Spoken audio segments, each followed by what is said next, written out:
សួស្តីទៅកាន់ប្រិយមិត្តឬជានិមថឬក៏ប្រឆាំងដើម្បីភាពអមតៈហើយថ្ងៃនេះផងដែរ admin នឹងមកសម្ដែងរឿងបច្ចេកទៅរកភាពអមតៈភាគទី114ផ្ដើមសាច់រឿងដំបូងយើងឃើញថាវ៉ាងលីងស្ថិតនៅជំរំកងតោះកំពុងតែស្រូបយកគ្រីស្តាល់សត្វបិសាចកម្រិត1000បើរួមបញ្ចូលនឹងបំលែងទៅជាធម្មពលអមតៈបូករួមជាមួយនឹងគុយអមតៈដែលគេមាននៅក្នុងដៃនោះវានៅតែមិនគ្រប់គ្រាន់ក្នុងការឈានទៅដល់លំដាប់បំលែងព្រលឹងកម្រិតចុងក្រោយហើយមួយទៅពេកនោះផងដែរស្រាប់តែលេចចេញនៅធម្មពលយ៉ាងខ្លាំងសម្បើមមួយហើយនារីម្នាក់នេះផងដែរមានឈ្មោះថាយ៉ាវស៊ីដែលជាកូនរបស់បុព្វបុរស អ្នកនាងមកនេះគឺចង់សុំជួបជាមួយនឹងវ៉ាងលីងមើលទៅតាមអាកប្បកិរិយាគឺមិនមែនជាការសុំជួបទេនេះគឺជាការបំពេញបាត់ទៅហើយពូប៉ៅនិងស៊ឺសានត្រូវបានជាប់ឃាំងមួយរំពេចព្រាមនោះវ៉ាងលីបានបញ្ជាសម្លេងមកពីខាងក្នុងតែសម្លេងតាមមកពីខាងណាមកដោយខ្វះការគូសមបែបនេះយ៉ាស៊ីបាននិយាយថានាងធ្វើនេះពិតជាជ្រុលបន្តិចមែនប៉ុន្តែនាងមានរឿងបន្ទាប់មួយសម្រាប់ពឹងពាក់វ៉ាងលីងឲ្យជួយវ៉ាងលីងបាននិយាយថាបើមិនមែនជាការសំខាន់ទេនោះក៏មិនទុកគេខ្វះការគូសមចំពោះភ្ញៀវ យ៉ាស៊ីបានប្រាប់នាងសម្រាប់បិទបាំងសម្លេងនាងបាននិយាយថារឿងនេះគឺជារឿងសម្ងាត់បំផុតដូច្នេះនាងត្រូវតែប្រុងប្រយ័ត្នជានិច្ចរឿងដែលនាងនឹងលើកយកមកនិយាយនោះគឺទឹកដីវិញ្ញាណសត្វបិសាចនេះធ្លាប់ជាលំនៅឋានអតីតកាលរបស់ពិភពអមតៈ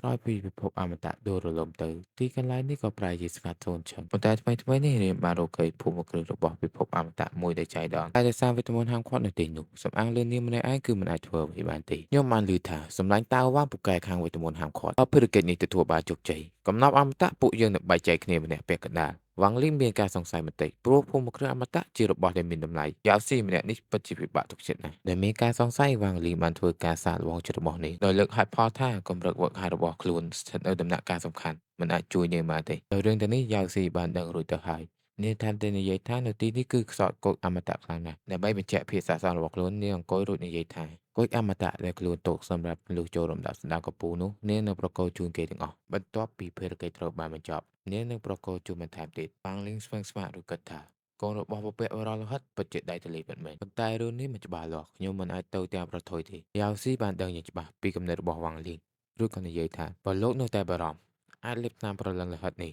វានឹងជួយសង្គ្រោះជីវិតលោកប៉ាងលីងបានដឹងយ៉ាងច្បាស់ថានេះគឺជាថ្នាំដែលចម្រាញ់ដោយវិជាសម្ងាត់ពពកបរោះលោហិតទោះបីជារាងកាយត្រូវខ្ទេចខ្ទាំទាំងស្រុង ព្រលឹងដើមត្រូវរលាយសាបសូន្យ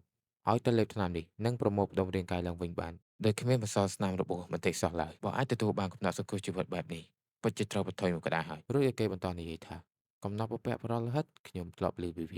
ាប៉ុន្តែមិនដឹងអំពីរបៀបប្រាប់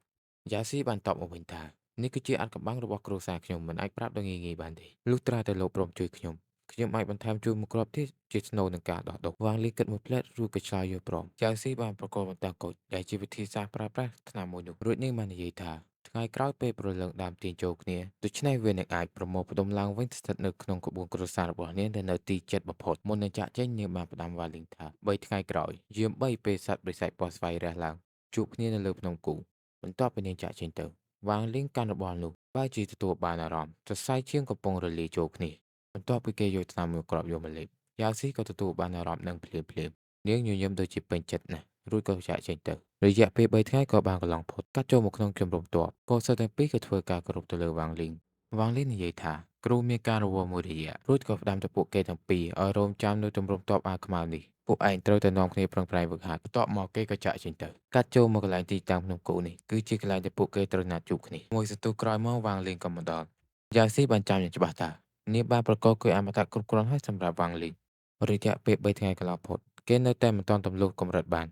រួចក៏បានវិយតម្លៃទៅលើវ៉ាងលីតែគ្មានអ្វីអស្ចារ្យទាល់តែសោះបន្ទាប់ពីគិតរួចហើយនាងក៏បាននិយាយថាបន្តិចទៀតពេលដែលសត្វបិសាចផុសស្វ័យបញ្ចេញរស្មីដល់កំពូលពន្លឺឈាមនឹងលេចឡើងនៅលើត្រីវិស័យរបស់នាងបានប្រាប់វ៉ាងលីឲ្យតាមនាងឲ្យជាប់មួយសន្ទុះក្រោយមកក៏លេចចេញនៅធម្មពលយ៉ាងសម្បើមកន្លែងនេះគឺជាទីតាំងក្រៅភូមិគ្រឹះអមតៈឈិនលិន យ៉ាស៊ីបាននិយាយថាអង្គុយចុះសមាធិរួចស្វែងយល់អំពីសិល្បៈនៃអារម្មណ៍របស់ខ្លួនបន្ទាប់ពីយល់មេត្តាទូស្គាល់ទើបលោកអាចធ្វើដំណើរតាមផ្លូវនេះយ៉ាងងាយស្រួលបន្ទាប់ពីសមាធិបានបន្តិចយន់មាសក៏លេចចេញឡើងនៅចន្លោះចិញ្ចើមរបស់យ៉ាស៊ីក៏បាននិយាយថាដល់វេនលោកហើយមុននឹងចាប់ផ្ដើមវ៉ាងលីងក៏បានចាប់អារម្មណ៍ថានៅក្នុងខ្លួនរបស់យ៉ាស៊ីមានផ្ទុកនៅចំហាយអមតៈមួយសរសៃដែលមករងចាំយូរវ៉ាងលីងក៏បញ្ចេញនូវសិល្បៈស្លាបរស់របស់ខ្លួនកំឡុងពេលដែលវ៉ាងលីងកំពុងតែស្រូបយកយន់មាសនោះស្រាប់តែលេចចេញនៅបរិះអាថ៌កំបាំងម្នាក់ចង្អុលមកកាន់វ៉ាងលីងយ៉ាស៊ីមានការភ្ញាក់ផ្អើលជាខ្លាំងដោយសារតែវ៉ាងលីងទទួលយន់មាសរហូតដល់6ជក់ ដែលនាងទទួលបានត្រឹមតែ3ជក់តែប៉ុណ្ណោះដែលនាងបានសង្ស័យថាសិល្បៈអារម្មណ៍របស់វ៉ាងលីងគឺខ្ពស់ជាងនាងប៉ុន្តែរឿងនេះគឺមិនអាចទៅរួចទេមួយសន្ទុះក្រោយមកក៏លេចចេញនូវនាគមួយក្បាលដែលមានចំហាយថាមពលពណ៌ស្វាយវ៉ាងលីងសង្កេតឃើញថាយ៉ាវស៊ីស្គាល់ទីនេះច្បាស់ណាស់ប្រកាសជាមិនមែនចូលមកជាលើកទី1ទេគេក៏បានគិតថែមទៀតថាយ៉ាវស៊ីជាកូនរបស់បុព្វបុរសលោហិតមានកំណត់អមតៈគ្រប់យ៉ាងដែលនាងត្រូវការហើយអ្វីបានជាត្រូវប្រថុយគ្រោះថ្នាក់ចូលមកទីនេះខំតស៊ូជាមួយនឹងភូមិគ្រឹះអមតៈយ៉ាងនេះច្បាស់ជាបញ្ជារបស់បុព្វបុរសលោហិតហើយអ្វីដែលពួកគេចង់បានច្បាស់ជាពិសេសkhi màចូលដល់ចំណុចនេះយ៉ាស៊ីបាននិយាយថាទីនេះមានត្រាបិទចំនួន12ស្ទាប់ពួកយើងទាំងពីរនឹងឆ្លាស់គ្នាបំបែកវាអ្នកចូលទៅបំបែកមុនពេលចាប់ផ្ដើមយើងឃើញនៅអាយ៉ងយ៉ាបានបញ្ចេញស្នៀតមកយ៉ាងកាយសាហាវខ្លាំងមែនទែនប៉ុន្តែយ៉ាស៊ីបានបញ្ចេញតែមួយស្នៀតតែប៉ុណ្ណោះគ្រប់គ្រងគេបានទាំងស្រុងដែលឃើញបែបនេះយើងគិតថាអាយ៉ងយ៉ានេះពិតជាអន់ខ្លាំងមែនទែនប៉ុន្តែអាយ៉ងយ៉ានេះគឺស្ថិតនៅមិនក្រោមលំដាប់បំលែងព្រលឹងទេវ៉ាងលីមិនគិតថាកំណត់វិតមន្តរបស់ពិភពលោហិតពិតជាមិនល្បីតែឈ្មោះពិតមែនវ៉ាងលីបានស្ទង់ដឹងថាមេយ័មមេស្ថិតនៅក្នុងខ្លួនរបស់អាយ៉ងទាំងនេះឥទ្ធិពលរបស់វាមិនខុសពីអ្វីដែលទទួលបានពីការស្វែងយល់សិល្បៈអារម្មណ៍នោះទេឬមួយថាយ័មមេដែលផ្ទុកនៅក្នុងធម្មពលអមតៈនេះជាត្រាបិទនៅក្នុងរូបចម្លាក់ថ្មដែលគិតពីស្ទុះវ៉ាងលីក៏បានដឹងហើយថាត្រាបិទទាំង12នេះប្រហែលជាមិនមែនរនាំងនៃឧបសគ្គទេគឺជាលាភសំណាងទៅវិញបន្ទាប់ពីយ៉ាស៊ីបានបញ្ចប់នៅវេទិកាទី1រួចវេទិកាទី2ក៏បានឈានចូលមកដល់ដែលលើកនេះគឺជាវេនរបស់វ៉ាងលីដោយខ្លួនគឺជាគ្រូនៃវេទមន្តហាងគាត់ផងនោះត្រឹមមួយប្រពេចភ្នែកវ៉ាងលីក៏អាចសង្កេតដឹងអំពីវេទមន្តហាងគាត់ដែលផ្ទុកនៅក្នុងរូបចម្លាក់ថ្មនោះដូចគ្នាយើងបានដឹងហើយថាគ្រប់វេទមន្តហាងគាត់ទាំងអស់ឲ្យតែវ៉ាងលីសង្កេតឃើញហើយគឺមិនដែលថាមិនអាចបំបែកបាននោះទេវ៉ាងលីបានបញ្ចេញនៅតុងព្រលឹងហើយវាប្រហារទៅលើរូបចម្លាក់ថ្មទាំងនោះប៉ុន្តែភ្លាមមិនទាន់អាចបំបែករូបចម្លាក់ថ្មទាំងនោះបានយ៉ាវស៊ីមានការឆ្ងល់ជាខ្លាំងតាមជំនាញវេទមន្តហាងគាត់របស់គេប្រកាសជាអាចបំបែកក្បួនទាំងនេះបានហើយអ្វីនៅចំណាយកម្លាំងជាមួយរូបចម្លាក់ថ្មទាំងនេះទៀតប៉ុន្តែនាងនៅមិនទាន់ដឹងថាវ៉ាងលីកំពុងស្វែងរកស្នូលនៃក្បួនដើម្បីបំបែកវាទទួលបាននូវយន្តមាសបន្ទាប់ពីរករយៈពេលមួយភ្លែទីបំផុតវ៉ាងលីក៏បានរកឃើញស្នូលនៃក្បួនរួចក៏បញ្ចេញស្និតវីប្រហារបំបែកយកតែម្ដងបន្ទាប់ពីរូបចម្លាក់ថ្មបែកក៏លេចចេញនូវយន្តមាសមួយពិតមែនយ៉ាវស៊ីឆ្ងល់ថានៅក្នុងរូបចម្លាក់ថ្មទាំងនេះមានយន្តមាសបានយ៉ាងម៉េចឲ្យនាងឆ្ងល់សិនចុះ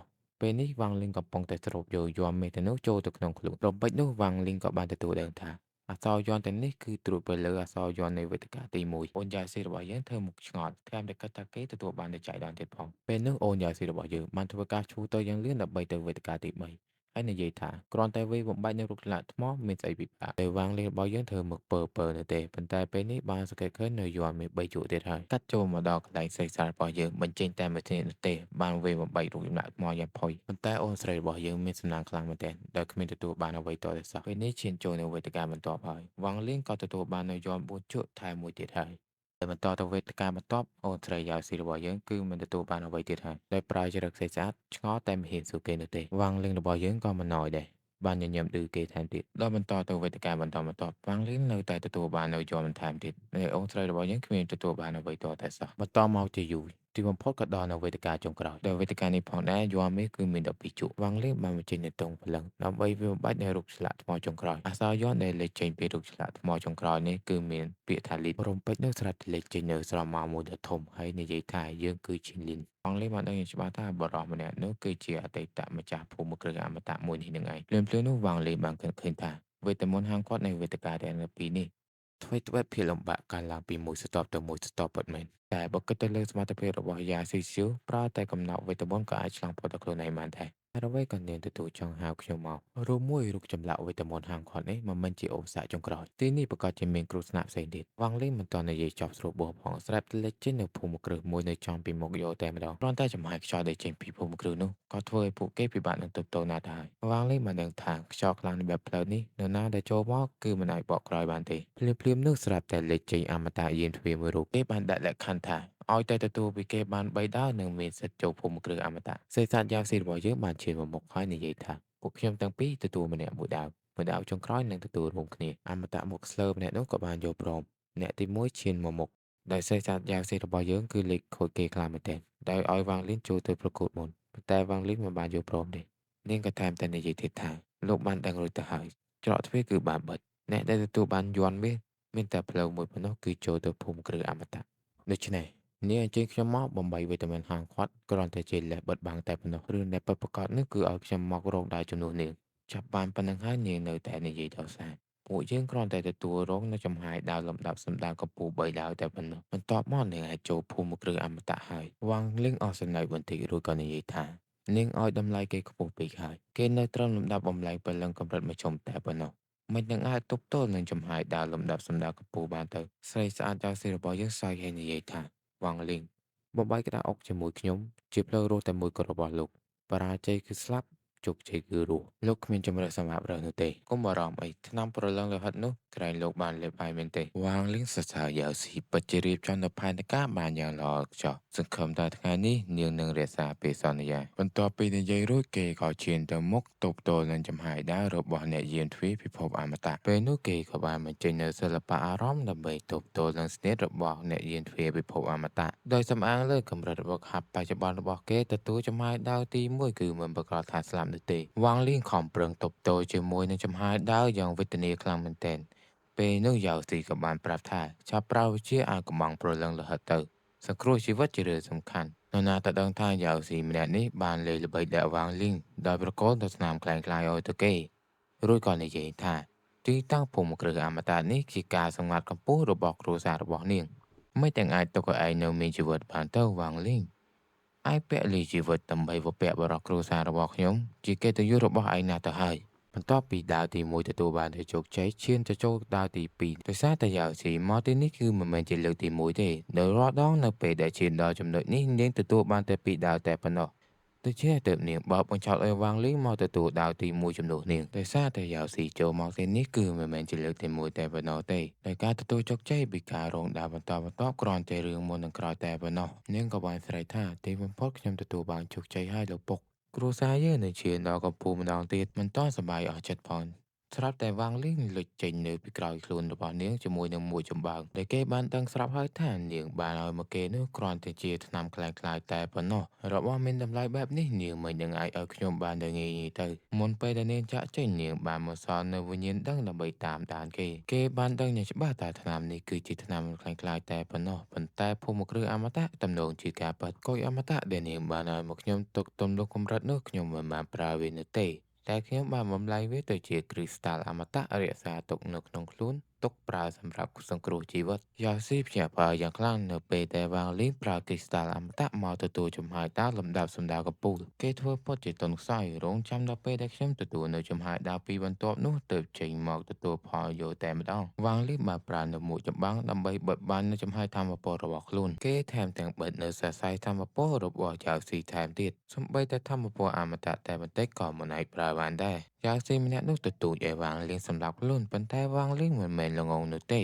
បើគេសម្រាប់យ៉ាស៊ីពេលនេះនោះប្រសិទ្ធភាពថ្នាំនឹងបញ្ចេញឡើងដូច្នេះគេក៏បានចាប់យ៉ាស៊ីដាក់ចូលក្អមយូរតែម្ដងបន្ទាប់ពីភារកិច្ចត្រូវបានបញ្ចប់រួចរាល់ហើយអស់នោះវ៉ាងលៀងក៏ត្រូវទទួលស្គាល់ដោយអ្នកយាមទ្វារអមតៈរួចគេក៏បញ្ចេញនូវផ្លាកបញ្ជាដើម្បីផ្ដល់ជូនឲ្យវ៉ាងលៀងចេញនឹងចូលពិភពអមតៈបានដោយសេរីគេក៏បានសង្កេតឃើញថាវាស្ទើរតែដូចទៅនឹងផ្លាកបញ្ជានៅក្នុងចំណោរលកថ្ងៃនោះវ៉ាងលៀងក៏បានធ្វើដំណើរចូលទៅក្នុងច្រកទ្វារនៃភូមិគ្រឹះអមតៈដែលភូមិគ្រឹះនេះមានឈ្មោះថាភូមិគ្រឹះអមតៈឈិនលិនវាមានរូបរាងប្រហាក់ប្រហែលទៅនឹងវិជ្ជវិទ្យានៃពិភពអមតៈគេក៏បានប្រើនៅវិញ្ញាណដឹងដើម្បីសង្កេតមើលទីតាំងនៅទីនេះដោយវេទមន្តហាងឃាត់មានភាពពេញលេញប៉ុន្តែមិនទាន់បានរួមបញ្ចូលគ្នានោះទេនេះហាក់ដូចជាវេទមន្តហាងឃាត់នៅក្នុងពាក្យដំណើរតាមសមត្ថភាពគេនៅពេលនេះសូម្បីតែបន្តិចក៏មិនអាចអង្រួនបានផងមួយសន្ទុះគេក៏សង្កេតឃើញនៅស្រាមួយពេងគេក៏បាននិយាយថែមទៀតថាមើលទៅម្ចាស់នៅទីនេះធ្លាប់ជាអ្នកបំបែកវេទមន្តហាងឃាត់តាមស្នាដៃនៅលើសសរនេះឬមួយជាវេទមន្តហាងឃាត់កាលអង្គាស18របស់ពិភពវឹកហាត់ពិតបុរាណដោយការគេចំណេញពីអ្នកដតីមុននេះគេក៏ទទួលបាននៅស្រាមួយថោត្បិតវានៅសល់តែ10តំណក់ប៉ុន្តែស្រានៃពិភពអមតៈច្បាស់ជាមិនធម្មតាគេក៏មិនស្ទាក់ស្ទើរក៏យកមកអក់យកតែម្ដងបន្ទាប់ពីទទួលស្រាមួយដំណក់មុននេះវ៉ាងលីរបស់យើងក៏មានអារម្មណ៍ថាធីងធងនៅក្នុងខ្លួនរួចក៏និយាយថាឥទ្ធិពលនៃស្រានេះអាចធ្វើឲ្យស្រវឹងដល់ព្រលឹងដើមគេថែមទាំងនឹកស្មានមកដល់ថារយៈពេលស្រវឹងមានរហូតដល់1ឆ្នាំសាច់រឿងភាគទី114របស់យើងក៏បញ្ចប់ត្រឹមតែប៉ុណ្នេះ